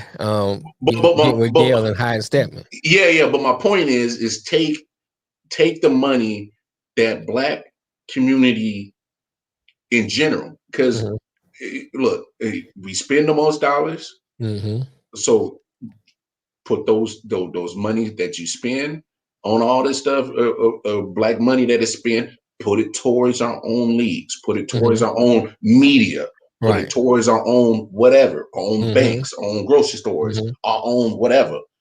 It's not like we couldn't compete. Right. You just have to find the people that are willing to fight. I want to speak to Dak's point. He said, look at China. And you remember years ago, someone said made in China would represent a cheap product. Mm-hmm. Made in China is a cheap product. China was almost a third world country, not in size, but in wealth and stuff like that. Yeah, but America keeps China's lights on, bro. I'm just saying. But China found them a hustle. Started, you know what I'm saying? However you want to look at it, they found them a hustle. And so now they're leading in technology. They're leading in a whole lot of other things over in China. I mean, you go to China right now, it look like the future compared to what America look like. And I'm saying that to say China has grown expeditionally because here's the thing China does. You can be a Chinese nationalist in Africa. You can be a Chinese nationalist in the UK, a Chinese nationalist in here in America. They all still consider China as their homeland. And they give money back to China. They all are still connected to China. Yeah. We're not like that. When we start talking about learning about our history, I ain't from Africa. I mean, you got one guy on YouTube now, I can call his name, but he's going around saying that we are Native Americans. And we don't have any connection to Africa. So I'm saying that to say you have all these different divisions split within our own people. Chinese people like, nigga, you Chinese, you connected to China. And that's the biggest difference. What Mel say? He was talking about Cube. He says Cube's going to lay the groundwork with the big three. It's not a threat to the NBA. I agree with that because it's totally different. Once it's running for a while, Cube should just switch it up. Every black player should join. Okay. Yeah, why not? Why not? That's engineering. Okay. It's real similar. It's real similar to that overtime league that Kevin Durant started. They just got another big time recruit that's not going to the NCAA and they're going to the overtime league. Right. Why the hell not? That overtime league can be Cube's Big Three developmental league if they can come up with a partnership easily. Right. You know what I'm saying? You put the money there. Mm-hmm. You put the money there. People come. Period. Most players, I'm going to NBA so I get that money. Yeah. I'm going to the NFL so I get that money. You know what I'm saying? That's why they're going. So you put the same money there, they'll come. Yeah. And we can avoid Cam being released because of a vaccination status. You know what I'm saying? And because I agree with Cam wholeheartedly. There's not 32 players, all 32 players that are starting are not better than Cam. I can agree with that. But if you got your own league, your own football independent league, this is probably not an issue. You know, will he have to probably sit out because of COVID? So be it. But he can come back to his dream. He can come back to playing, come back to being a starter. Right. Now he's relegated to even if he's even able to even stay in the league now. That's crazy. Dak said, but they have to keep it black on or on the same page and not to oppress the player. I agree. That Liberia is the perfect example. No, Liberia is the perfect example of that. You look at when they sent the slaves back to Liberia, because they saw what happened in revolt in Haiti, and it's like we ain't having that happen here in the United States. Let's pack them up, send them over to Liberia, got them over to West Africa, took a pot of land. I said bought, but took a pot of land, gave it to them, to those ex-slaves, put them in Liberia, and what do? They oppress the people in Liberia because that's what they knew. You know what I'm saying? They knew that because they learned that from slavery over here. And so I think my point to that, and to point to what Dax was saying, is that we have to be careful not to follow that same pattern, because what do we know from over here? What have we learned from over here? You get, from corporations, you get your people and you oppress your people. So we got to make sure we don't take on that same mindset like the ex-slaves over in Liberia did. So I just think that one of the things when you look at this vaccination, all this other stuff that's going on, let me start with this and say, COVID-19, when it started, it should have been a wake-up call for everybody, period.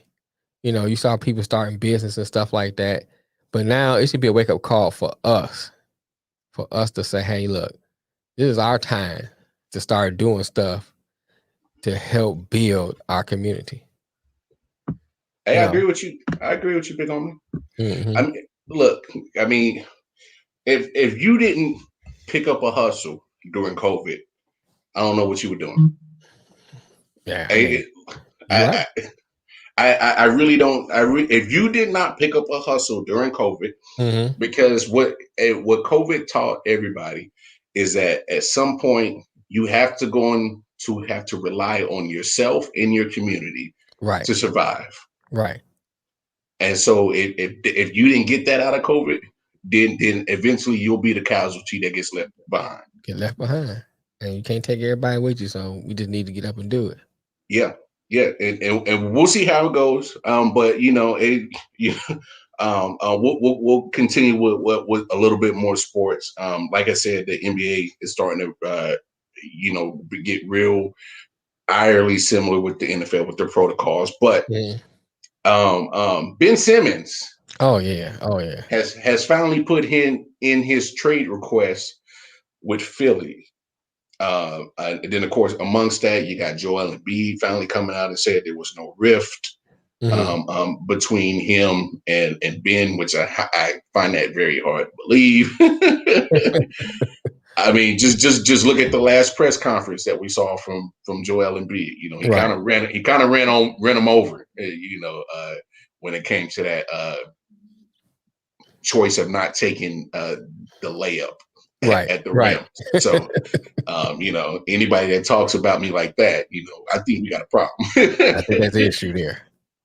Well, what team do you even see Ben Simmons potentially even getting traded to? Well, let me say this. The interesting thing is that he said he wanted to be in California. So that's only give you what 3 teams: Sacramento, Lakers, 4 teams, Clippers, Warriors. Right. So he's not probably talking about Sacramento.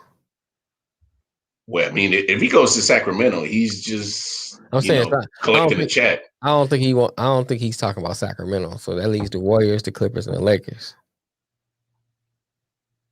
I might have been man down. I was listening to, but I was listening to something, and they were saying no, it wasn't. I was listening to that's what I meant to do today. I forgot. I was listening to what you call that thing on place? God dog it.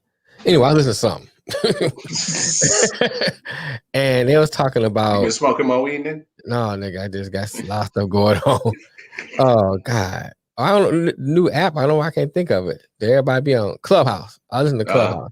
There's a sports show on Clubhouse, and they was talking about, we should was the Warriors? Yeah, the Warriors should get Ben Simmons. I would trade Wiggins and Draymond, get him. I was like, for what? He can't. His outside shots not all that great.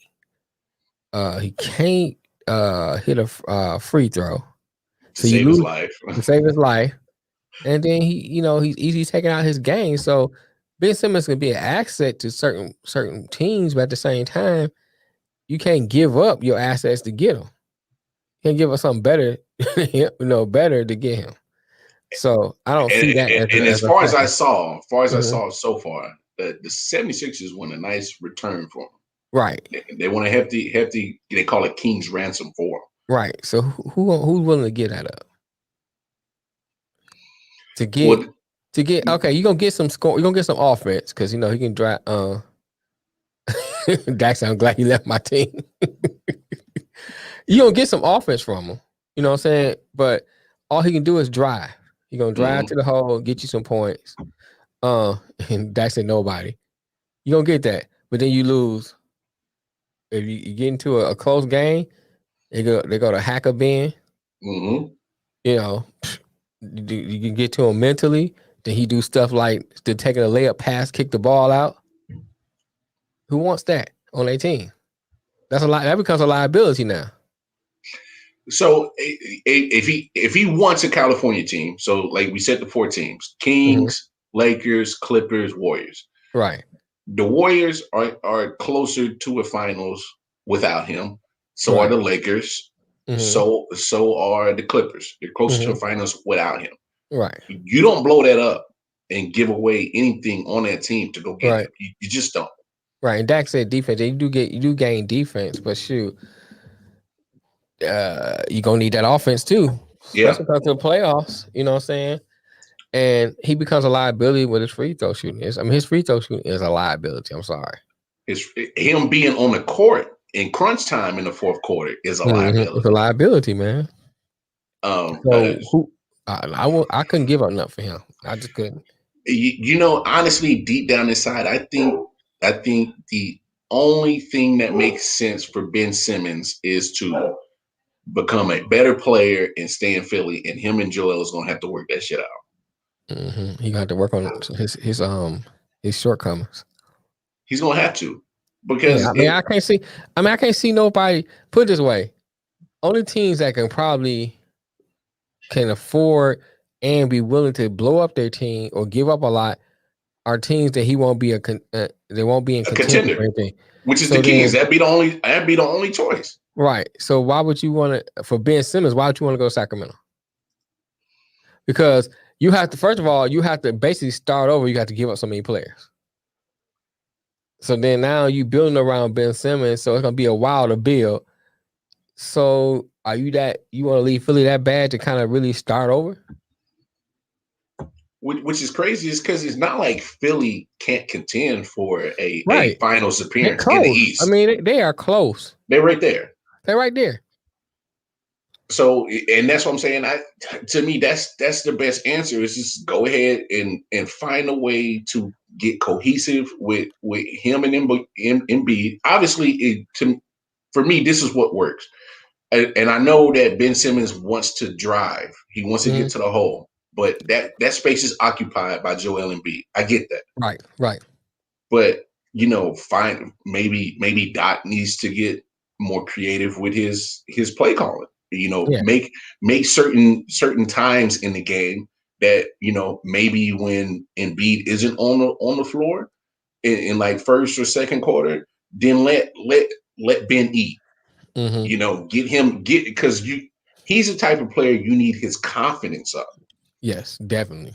So I would say, me personally, if I was coaching the 76ers, hey, when we first come out the game, yes, both of y'all on the floor, let Embiid set the tone for my team. Let Embiid set the pace of how we're going to play this game. Let him eat majority of the first quarter, sit him down, and then let me go ahead and because he's a point forward. Let's call it what it is. He's a 7-foot point guard. Let him let Ben kind of get in the flow of the game when I don't have Embiid on the floor, but Embiid has already set the pace of what we're going to do. Right. Then you can play that back and forth in crunch times. Let me get Embiid be the guy that you go to in the crutch in the clutch times, and let Ben be a point. I don't need your offense at this time. Right. I just want to make a suggestion. Yeah. I think with Ben Simmons, wherever he goes, when he come out the tunnel, his theme song should be "Shook One." That should be his theme song. You're not a crook, Sean. You just a shook one. That should be his theme song because Atlanta had him shook.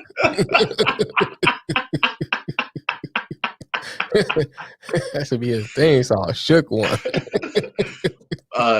One more quick NBA hit. So Rajon Rondo, he goes back to the Lakers. Of course, Dennis Schroeder is out, but now Anthony Davis has chimed in and said, I didn't prefer Dennis Schroeder. He wasn't giving me the touches when I was in the post with him as point guard, and that says a lot. That says a lot. But I mean, they never should get rid of Rondo anyway. We said that before. Yeah. But that was a dumb move on the Lakers. Yeah, very dumb move. One more quick note of sports before we get up off the air. Man, the New York Mets are a damn mess, man. Yeah, soap opera too. So if anybody had caught our show Monday, Sunday, some of the players for the Mets, was getting a little perturbed by their own fans booing them. And so they pretend to, they went and give their own fans, the thumbs down after they made a play. Right. And so that was Sunday. Monday, they didn't play. They had a team meeting. The president, Sandy Alderson, wasn't happy with it. Fair enough, as he shouldn't be. Right. And so right after that meeting, those same players end up apologizing to the fans. That game Tuesday, they was getting rained with boos as they should have. Right. And that game, Javi Baez ended up had the game winning hit. So those boos turned into cheers.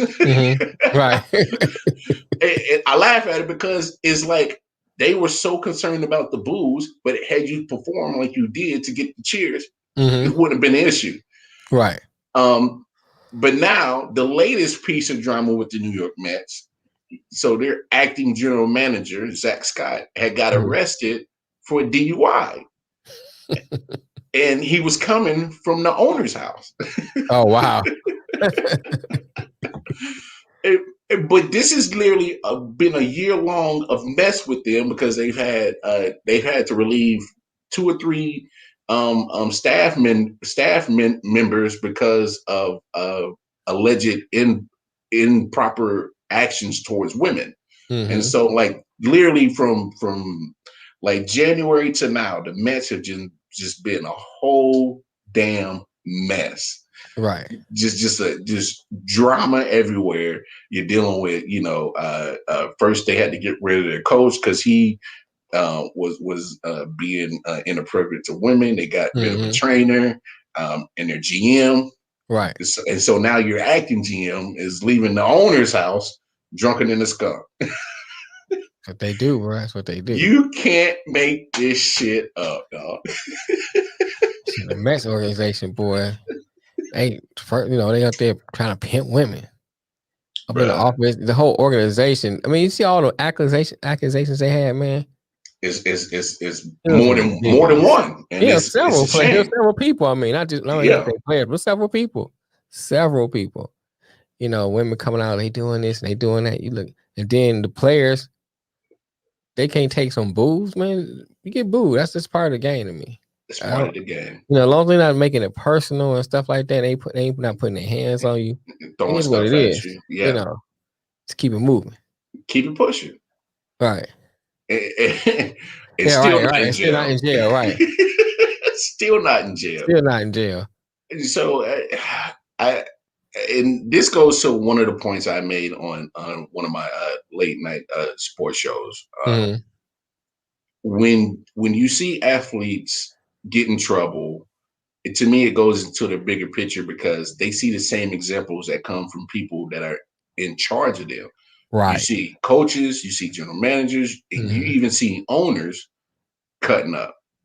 See Robert Kraft at the massage parlor getting it in. He was down there with D. Watson, bro. Right, he down there with D. Watson talking about I come for the rub and tug.